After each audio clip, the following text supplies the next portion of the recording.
Il y a 400 ans, dans ces rues de Dijon, une trentaine de personnes ont été tuées et 2 écartelées. Et tout ça à cause d'une rumeur. Cette histoire, c'est celle de la révolte du Lanturlu.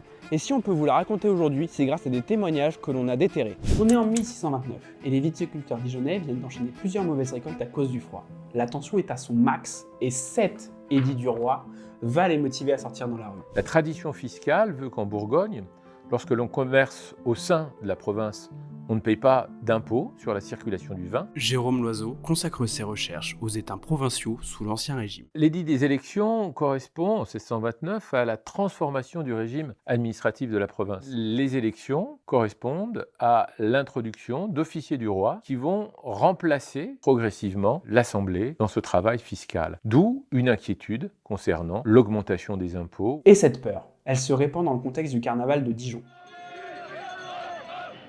Au matin du 28 février 1630, une cinquantaine de vignerons et artisans envahissent l'église Saint-Michel et sonnent le tocsin. C'est le début de la révolte. Les émeutiers, qui sont venus sans armes à feu, manifestent dans les rues de Dijon en chantant le refrain du Lanturlu.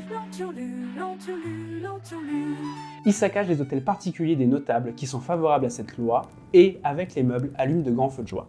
Ils foutent le feu à des portraits de Louis XIII, tout en criant « Vive l'empereur !». Les pillages s'arrêtent dans l'après-midi avec l'intervention de la milice bourgeoise qui tire sur les manifestants. 10 sont tués et 6 emprisonnés. La révolte se termine vraiment le lendemain, quand l'armée locale du roi entre dans la ville tout en tuant quelques manifestants. Louis XIII, après s'être fait incendier, vient demander des excuses publiques aux Dijonnais le 26 avril 1630. Finalement, lors du Lanturlu, une trentaine de personnes sont exécutées. Tout ça pour que l'édit soit abrogé quelques mois plus tard. Il n'y a strictement aucune mémoire à Dijon du Lanturlu. C'est une révolte importante puisqu'elle lance le grand cycle des révoltes tournantes.